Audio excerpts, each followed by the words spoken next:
Yes, yes, yes. That's kind of corny, right? Like I open with that a lot. I got that from a guy. I'm here at my office. This is my office.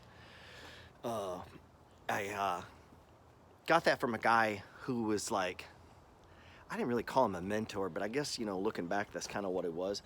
He got me into a business and was like an early trainer, and he had books and tapes, and I used to read his stuff, and it had a huge impact on my life. And that was one of the things he would always do was yes, yes, yes. And so I kind of got into that, and it was like inviting opportunity into your life is what that was all about.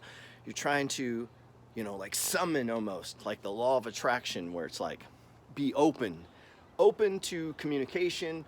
Look, all the money that you want and I want and everybody else wants is in the pockets, wallets, checkbooks, and credit cards of other people. So whether you drive a truck, or the money you're making is by getting the packages to where you're trying to deliver it, or whether you own a dry cleaners or a restaurant, right? It's same thing. You gotta be where there's people to do business with. And it's very similar in the realm of money. In the realm of money, you got to be in the money game, obviously. Let's go inside. If you want to make money. And I did a video the other day where I talked about this idea of the money game, and that the money game starts with just first getting money. And then once you have money, we can go down the risk parameter of what we do with the money. And I said the least riskiest of all investments is the CD, the bank CD. The thing about a bank CD, though, is the compounding effect is tiny. 1%, 2%. But the further we go down the risk spectrum of the game, or the more that you're going to be involved in the management, the higher the return. So if you were to buy a car wash, which would involve you either having employees or driving your ass over there and checking on it and checking on the equipment and doing everything, where's the money for a car wash? In the pockets, purses, wallets, credit cards, and checkbooks of other people. And so you got to do business with those people, and you want to create an environment where they want to come in and do business with you, right?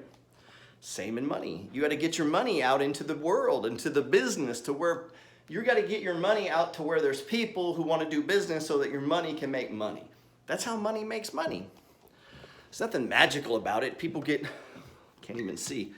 People get a little weird. The stock market, just because it fluctuates up and down. But if you bought a house, say a single family home doesn't go up and down. But here's the thing, it does. Like, we're starting to see that just a little bit more than when I first started. I own a small portfolio of single family homes. And it's taken me, it took me 18, I've owned the same number now for, I guess, 18 years. So I own 15 houses. These houses are out in the marketplace where I need to be where there's people to do business with, right? Isn't that what the Science of Getting Rich talks about? Like, you have to be in a business, you have to give people more in use value than they ask for in monetary value. And so if you buy a house, fix it up, you can then rent that house to someone who pays you money, right? The more involved you are in that game, the higher your return. If you were to get in there, work on it, fix it up yourself, go to Home Depot, buy stuff, self-manage it, all those stuff without any people to help you manage, if you were to do that, then your return is going to be higher than a guy who would hire a real estate agent or invest in a fund. You could invest in a real estate fund or go through Yield Street or one of the online platforms, or a syndication. You could invest in a syndication. Well, if you invested in a syndication, there's a lot of my books. I got like 4 of these. If you invested in a syndication, you would literally do no work. Whoever's running the syndication, whoever's the management, they would handle all of that, and you would just get a return on the profits. Well, that return's not going to be as high because you're not as close to the people. You're not as close to the exchange of the money. The closer you are to where the money exchange, the higher your return, but also the higher your involvement, and maybe the higher your risk. And so that's part of the money game. Where a CD, think about it with the CD. What's your risk? You ain't got no risk. I mean, you got the risk of the bank, maybe, but even the bank's FDIC insured, right? So you don't have any risk. And so if you're scared money, then you're not going to have any money at risk, and your return is going to be 0. And as the further down the risk level we go, the more you're putting your hands on the real estate or the car wash or the restaurant, right, or whatever the investment is, the more you're putting your hands on it, the more involved you are, the higher the level your risk, the higher the return.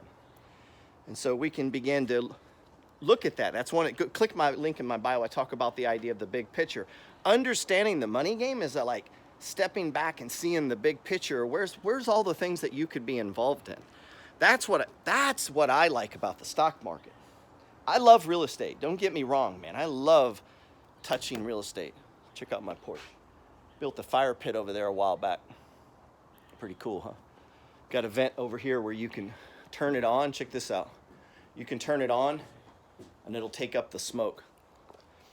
So if we start with the CD, there's not much risk. And then we go from a CD, we go to a money market account. From a money market account, we go to, say, a bond fund or a muni fund or even a junk bond fund, which are corporate debt. Like AT&T might issue a bond. Corporate debt a lot of times is called junk bonds. Not necessarily junk, just a term they like to use. The higher the level of the company, the better the credit rating of the company, the higher the rating of the bond. And we can access that through funds. So we got bank, we got cash, we got CD, we got money market, we've got bonds, which are guaranteed by corporations or the government. You could do government bonds, muni bonds. And then we get down into mutual funds. And mutual funds, we get down into closed-end funds. And from closed-end funds, we could get down into REITs and business development companies, index funds. And so all of these things, these syndications, these real estate syndications, you could get into a syndication that goes and buys trailer parks. And you could invest in that. You could go buy a trailer park. But all of that said, these are all avenues for getting your money to work. And the trick to money, simply having money. Having money and then putting that money at risk. And how big a return do you want to get? How rich do you want to be? That just depends on how much you want to push and grind. If you want to get in there and paint the walls, you want to manage it, you want to get in there and set it up, you want to find the trailer court, you want to hunt down the stocks.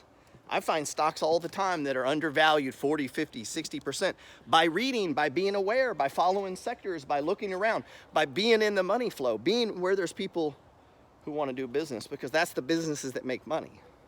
And so in understanding business and the money flow and spending time in all of this and not sheltering yourself from it, this idea of money and how money makes money and the spectrum of risk and how wide and big a subject it is.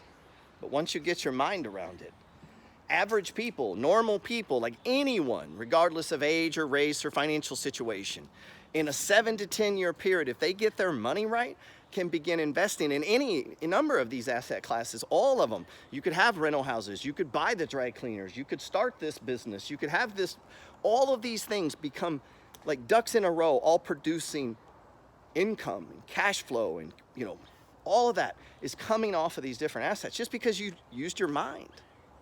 How you think is everything. Like the very opening chapters of the book, The Science of Getting Rich, talks about this idea of thought that's held in form of substance. That just means you're thinking. That just means you're actively thinking on it. You're going, okay, there's an index fund and I could do that. I could index only, or I could step back from that. And I could say, you know what, I'd like to try to get rich. How do I get rich?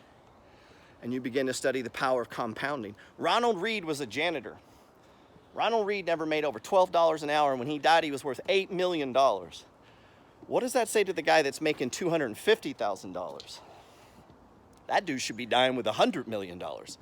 And you die with $100 million, and you add institutional wealth, you change your family tree forever. But you don't need someone to make $100 million. You could die with $5 million and change the lives of your children's children's children and legacy.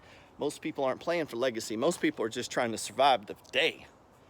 They're not thinking about writing a book. They're not thinking about influencing generations. They're not thinking of trying to get rich, of accumulating massive fortunes. They just assume they're not allowed to play in that game, but it's not true. The game and the system is fractal. It's open to anybody. When I bought this place, anybody could have bought this place. I was just the guy that got up that day, met with the realtor and said, yeah, I'll take it, and put in an offer. That's it. That's the only difference. So you know how I got 15 rental properties?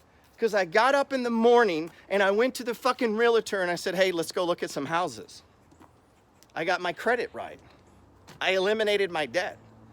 Like I just decided I'm going to build this little empire. I'm going to be the king of it, and I'm going to take charge of it. And I'm not just gonna go through tomorrow like it's another day. Oh, I gotta go to work. Oh, I'm too fucking tired. I come home, I sit here, I do nothing. Then I go to work. And I just repeat this pattern 5 days a week, 4 weeks a month, 12 fucking months a year. And you're 2 years in, the credit score is still bad, the money's still not stacked, and you're still fucking tired at work. And I've watched people do that. See, when I first started on this grind, this is the funny thing. Get this, when I first started on this grind of doing this thing and this idea of the money game that I call the money flow inside my 2 books, You Don't Have to Die Broke, which is free. One of the foundational principles of the science of getting rich is to give people more in use value than you ask for in monetary value. So whenever I do an exchange with someone, you fucking owe me. Meaning I gave them more than they paid for. The leverage stays with me. And if you can conduct every transaction like that, doesn't take long, bro. Doesn't take long. When you begin to invest and you don't need the money, like you can pay your bills, boom, that grand goes over here. And you do that on the regular, consistently pushing and grinding, stacking up shit, looking at understanding what you're buying. Guess what happens in a 7 to 10 year period? Guess what happens in the second 7 to 10 year period? Fuck the one you just messed off and didn't do shit. The last 7 to 10 years, what did you do? Just live and work, live and work, live and work, live and work, and live and work. And that shit's fun when you first get married. It ain't so fun when you're 30 and you're still living and working, and you realize, oh shit, I can't get off this until I'm like super old and the government's giving me money. But that's bullshit. You can get off whenever you decide to invest your way off of it, or to buy your way off of it, or to start the business on their way off of it.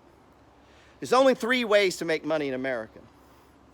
There's only 3 ways, you know? Shit ain't complicated.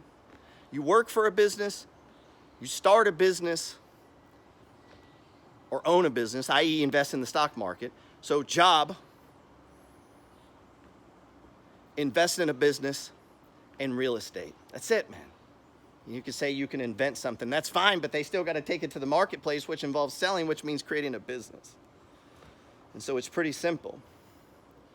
And so you want to take the fruits of your job, your labor, and store that shit.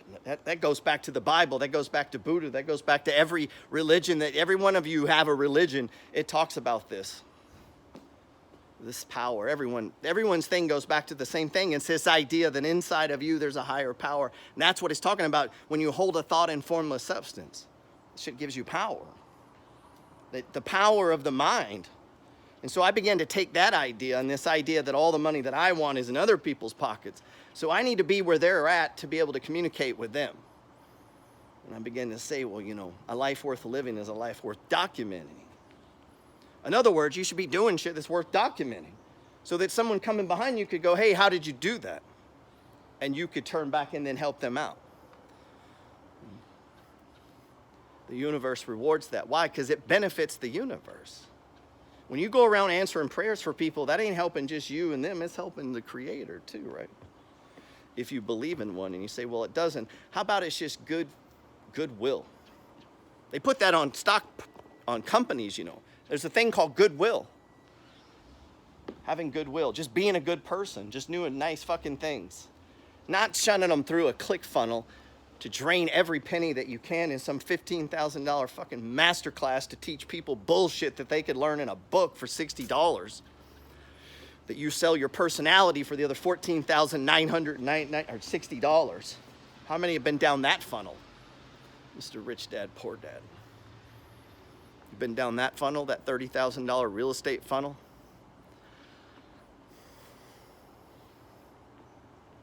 The thoughts you hold in formless substance, that you hold, thinking is one of the hardest labors. You can drive your truck and do your little thing at work, do this and that, but it's those thoughts you hold and keep in your mind that you hold that manifest in reality, man. Getting rich takes 7 to 10 year process to lay the foundation. And every day you don't fucking lay it, you don't get rich. Sorry, that's how it works. And so you pissed off yesterday and tomorrow, probably last week, or did you? It's up to you, man.